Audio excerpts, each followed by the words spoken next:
A terrible accident have happened in Enugu Onitsha Road.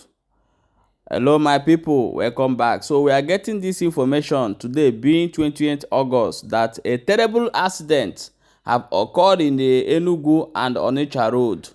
So please, we are going to share this video here. Then you watch the video, check if you can recognize any of the car, and please check on your loved ones, because we are getting this information very late, so we have to bring it to our people. Please check on your loved ones by checking out the cars over there if you can recognize any of them. So don't forget to share this video as well. It's the only thing you can do to reach out other people, the owner of those families, so that they will go and check on their family. So stay tuned as we are playing the video for you to watch, please. Biko, ndị na n'onu ebe a bụ ndị na-achị Amaka telivishọn. Biko, enwere ihe mberede okporo ụzọ mmelụ n'ụzọ Enugu Onitsha Express Road na before toll gate. Biko, tụsala anyị ozi anụ ozugbo onye ma na onye nke eme travel. Link to us, biko. Biko ka ị na-watch ihe onyonyo a ka ị na-link moto na-abọ Onitsha South na ofu Corolla nwere accident keta anụnwa. Biko unu na-ayọ ya fi anyị na-egosi unu tụsara na ya ozi a onye mara onye ebe onye nke ya nọ ya biko ya gbara obiawa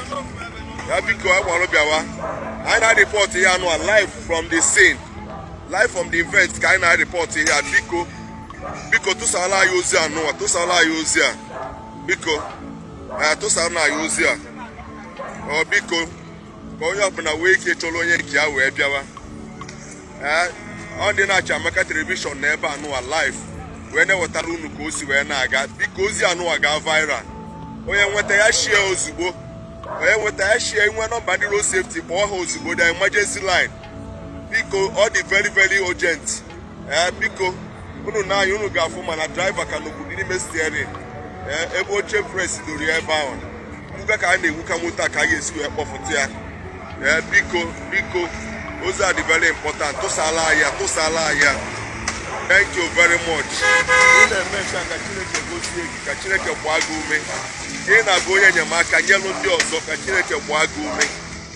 Biko tụsala ya ozi anọ.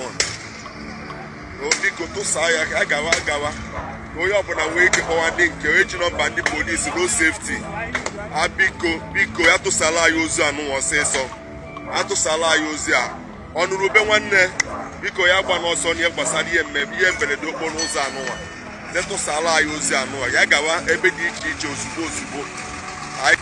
Please share this video. As you have watched the video, share it so that the people will check on their family. You have heard it along Enugu Onitsha Road Express. Please share the video.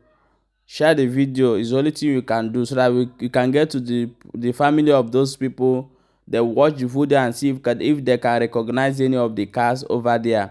Then another thing that I want to talk, please my people, anytime you see accident like this happened, it's good to video, but first rescue all those people, give them a treatment that they need immediately, take them to nearby hospital, understand, and first give them first aid treatment so that they will not lose a lot of blood, and to calm their BP also down, in other way to save their life, because wasting time videoing is going to cause more damages to those people that have accident.